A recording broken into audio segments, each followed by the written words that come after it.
name is Sylvia Widyarini with NPM 2441149 from Management Class 24B. In this video presentation, I will discuss a topic entitled Customer Protection in Business Law.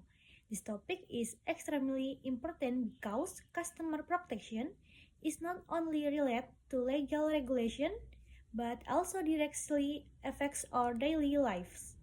Almost every activity we do involves consumption, whether it's buying food, using transportation service, shopping online, or subscribing to digital platform. During this presentation, I will explain customer protection in a very detailed and comprehensive manner.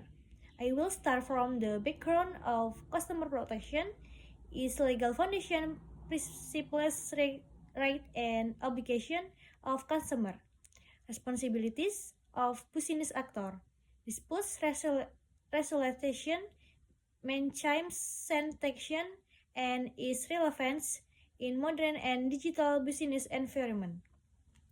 I hope that every day watching this presentation we can better understand customer protection not only as students but also as future business actors and responsibility customer. Now let's just begin the presentation. Jadi di sini yang pertama pendahuluan perlindungan konsumen. Perlindungan konsumen merupakan salah satu pilar penting dalam hukum bisnis karena mengatur hubungan antara dua pihak utama dalam kegiatan ekonomi, yaitu konsumen dan pelaku usaha. Dalam praktiknya, hubungan ini seringkali tidak seimbang. Pelaku usaha umumnya memiliki kekuatan yang lebih besar, baik dari segi modal, pengetahuan hukum, teknologi, maupun informasi pasar. Sementara itu, konsumer seringkali berada pada posisi yang lebih lemah karena keterbatasan informasi dan ketergantungan terhadap produk atau jasa yang ditawarkan. Akibatnya, konsumen berpotensi mengalami kerugian, baik secara finansial, kesehatan, maupun keselamatan. Oleh karena itu, perlindungan konsumen hadir sebagai instrumen hukum untuk menjamin keadilan, keamanan, dan keseimbangan dalam kegiatan bisnis. Lalu selanjutnya ada latar belakang perlindungan konsumen. Jadi, latar belakang lahirnya perlindungan konsumen sangat erat kaitannya dengan perkembangan dunia usaha dan globalisasi ekonomi. Seiring berkembangnya teknologi dan sistem perdagangan, jenis barang dan jasa yang beredar di masyarakat semakin beragam dan kompleks. Konsumen seringkali tidak memiliki kemampuan untuk menilai kualitas dan keamanan suatu produk secara menyeluruh. Selain itu, munculnya perdagangan elektronik atau e-commerce juga membawa tantangan baru. Konsumen melakukan transaksi tanpa bertemu langsung dengan pelaku usaha, sehingga risiko penipuan, barang cacat, keterlambatan pengiriman, dan penyalahgunaan data pribadi semakin meningkat. Kondisi inilah yang membuat perlindungan konsumen menjadi sangat dibutuhkan dalam sistem hukum modern. Lalu selanjutnya ada pengertian perlindungan konsumen.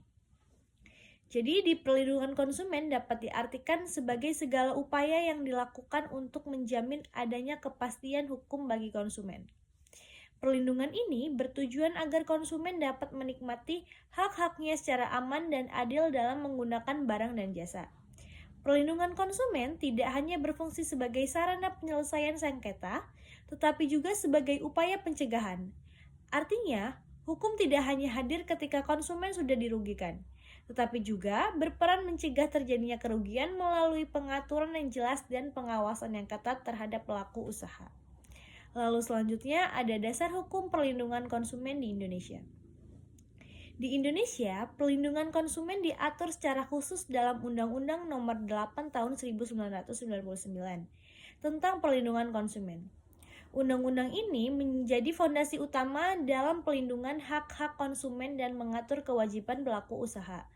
Undang-undang ini mencakup berbagai ketentuan penting, mulai dari definisi konsumen dan pelaku usaha, hak dan kewajiban masing-masing pihak, larangan bagi pelaku usaha, hingga mekanisme penyelesaian sengketa. Dengan adanya undang-undang ini, konsumen memiliki dasar hukum yang kuat untuk memperjuangkan haknya. Lalu selanjutnya ada tujuan perlindungan konsumen. Tujuan perlindungan konsumen tidak hanya terbatas pada melindungi konsumen dari kerugian, tetapi juga untuk menciptakan sistem perdagangan yang adil dan beretika. Perlindungan konsumen bertujuan meningkatkan kesadaran konsumen agar lebih kritis dan cerdas dalam memilih produk atau jasa. Selain itu, perlindungan konsumen juga bertujuan untuk mendorong pelaku usaha agar menjalankan kegiatan berbisnis secara jujur, transparan, dan bertanggung jawab. Dengan demikian, perlindungan konsumen berkontribusi dalam menciptakan iklim usaha yang sehat dan berkelanjutan. Lalu selanjutnya ada prinsip-prinsip perlindungan konsumen. Perlindungan konsumen didasarkan pada beberapa prinsip utama, yaitu prinsip keadilan, keseimbangan, keamanan, keselamatan, dan kepastian hukum. Prinsip keadilan menuntut agar konsumen dan pelaku usaha diperlakukan secara setara tanpa adanya penyalahgunaan kekuasaan. Prinsip keseimbangan menegaskan bahwa setiap hak harus diiringi dengan kewajiban.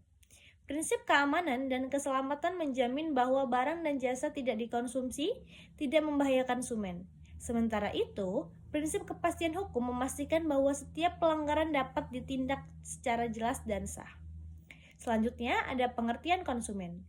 Konsumen adalah setiap orang yang menggunakan barang dan jasa untuk kepentingan pribadi, keluarga, atau orang lain, dan tidak untuk diperdagangkan kembali. Konsumen merupakan pengguna akhir dari suatu produk atau jasa. Karena konsumen berada di ujung rantai distribusi, maka konsumenlah yang paling merasakan dampak dari kualitas produk dan layanan. Oleh sebab itu, perlindungan terhadap konsumen sangat berkaitan dengan kesejahteraan masyarakat secara keseluruhan. Selanjutnya ada hak-hak konsumen. Hak konsumen merupakan bagian penting dalam perlindungan konsumen. Salah satu hak utamanya adalah hak atas kenyamanan, keamanan, dan keselamatan dalam mengonsumsi barang dan jasa. Hak ini sangat penting karena menyangkut keselamatan jiwa dan kesehatan konsumen. Selain itu, konsumen juga memiliki hak untuk mendapatkan informasi yang benar, jelas, dan jujur mengenai produk atau jasa yang ditawarkan. Konsumen juga berhak untuk menyampaikan keluhan, didengar pendapatnya, serta mendapatkan ganti rugi apabila mengalami kerugian. Lalu selanjutnya ada kewajiban konsumen. Di samping memiliki hak, konsumen juga memiliki kewajiban yang harus dijalankan. Konsumen wajib membaca dan mengikuti petunjuk penggunaan barang atau jasa agar tidak terjadi kesalahpenggunaan yang dapat merugikan dirinya sendiri. Konsumen juga wajib beritikat baik dalam melakukan transaksi dan membayar sesuai dengan harga yang telah disepakati. Dengan menjalankan kewajiban ini, hubungan antara konsumen dan pelaku usaha dapat berjalan secara adil dan seimbang. Lalu selanjutnya ada pengertian pelaku usaha. Pelaku usaha adalah orang perseorangan atau badan usaha, baik berbadan hukum maupun tidak berbadan hukum, yang melakukan kegiatan ekonomi dalam bidang-bidang. Pelaku usaha berperan sebagai produsen, distributor, maupun penyediaan jasa. Lalu selanjutnya ada hak pelaku usaha. Pelaku usaha memiliki hak untuk menerima pembayaran sesuai dengan perjanjian dan pendapatan perlindungan hukum dari konsumen yang bertindak tidak jujur. Hak ini penting agar pelaku usaha dapat menjalankan kegiatan bisnis secara berkelanjutan. Namun, hak pelaku usaha harus dijalankan dengan tetap memperhatikan kepentingan konsumen dan mematuhi peraturan perundang-undangan yang berlaku. Lalu selanjutnya ada kewajiban pelaku usaha. Pelaku usaha memiliki kewajiban untuk memberikan informasi yang benar, jelas, dan jujur mengenai barang atau jasa yang ditawarkan. Selain itu, pelaku usaha juga wajib menjamin mutu dan keamanan produk.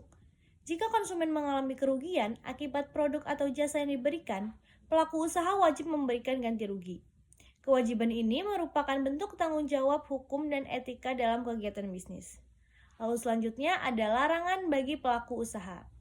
Nah, pelaku usaha dilarang memproduksi atau memperdagangkan barang yang tidak memenuhi standar mutu dan keselamatan.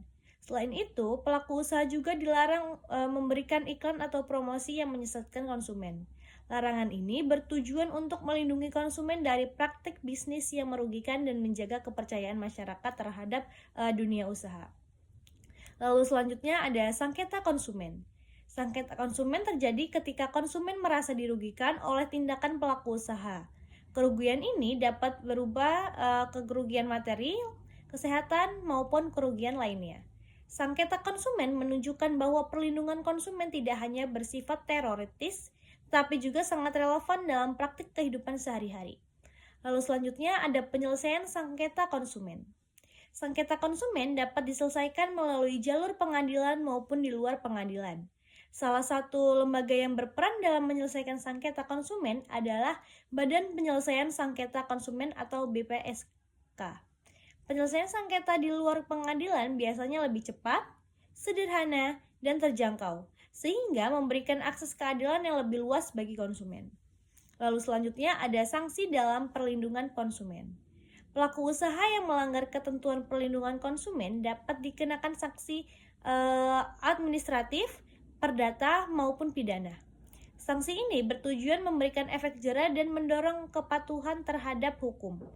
Penegakan sanksi yang tegas sangat penting untuk menjaga kepercayaan konsumen dan efektivitas hukum perlindungan konsumen. Lalu selanjutnya ada pentingnya perlindungan konsumen dalam bisnis. Perlindungan konsumen memiliki peran penting dalam menciptakan kepercayaan antara konsumen dan pelaku usaha. Kepercayaan merupakan modal utama dalam keberlangsungan bisnis jangka panjang. Bisnis yang menghormati hak konsumen cenderung memiliki reputasi yang baik dan mampu bersaing secara sehat di pasar. Lalu selanjutnya ada perlindungan konsumen di era digital. Di era digital, perlindungan konsumen menghadapi tantangan baru seperti penipuan online, kebocoran data pribadi, dan transaksi lintas negara. Oleh karena itu, pelaku usaha digital wajib menjaga keamanan sistem transportasi informasi dan perlindungan data konsumen agar kepercayaan publik tetap terjaga. Selanjutnya ada kesimpulan. Berdasarkan pembahasan yang telah disampaikan, dapat disimpulkan bahwa perlindungan konsumen merupakan aspek yang sangat penting dalam hukum bisnis dan memiliki peran strategis dalam menciptakan sistem perekonomian yang adil, seimbang, dan berkelanjutan. Perlindungan konsumen tidak hanya bertujuan untuk melindungi konsumen dari kerugian semata, tetapi juga berfungsi sebagai instrumen hukum untuk mengatur perilaku pelaku usaha agar menjalankan kegiatan bisnis secara bertanggung jawab, jujur, dan beretika. Perlindungan konsumen lahir sebagai respon atau ketidakseimbangan posisi antara konsumen dan pelaku usaha. Dalam praktiknya, pelaku usaha seringkali memiliki keunggulan dalam hal informasi, teknologi, dan kekuatan ekonomi. Sementara konsumen berada pada posisi yang lebih lemah. Oleh karena itu, keberadaan regulasi perlindungan konsumen menjadi sangat penting untuk memastikan bahwa hak-hak konsumen tetap terlindungi dan tidak disalahgunakan oleh pelaku usaha. Undang-Undang Nomor 8 Tahun 1999 tentang Perlindungan Konsumen memberikan dasar hukum yang jelas mengenai hak dan kewajiban konsumen serta pelaku usaha. Konsumen memiliki hak atas kenyamanan, keamanan, keselamatan, informasi yang benar, serta hak untuk mendapatkan ganti rugi apabila mengalami kerugian. Di sisi lain, pelaku usaha juga memiliki hak untuk memperoleh pembayaran dan perlindungan hukum. Namun, harus disertai dengan kewajiban untuk memberikan informasi yang jujur, menjamin mutu produk, dan bertanggung jawab atas kerugian yang ditimbulkan. Nah, dengan adanya perlindungan konsumen, konsumen merasa aman dan pelaku usaha terdorong untuk menjalankan bisnis secara bertanggung jawab. To quote this presentation, it is important to emphasize that customer protection is not merely a legal concept, but a fundamental foundation for fair and ethical business practices in today's increasingly complex and competitive business environment. Customer protection plays a critical role in ensuring that economic activities run in balanced, transparent, and responsibility manner. By understanding customer protection, we are encouraged to become more critical and informed customer aware of our rights and obligations. At the same time, this understanding also prepares us future business professionals to conduct business activities with integrity, honesty, and respect for customer rights.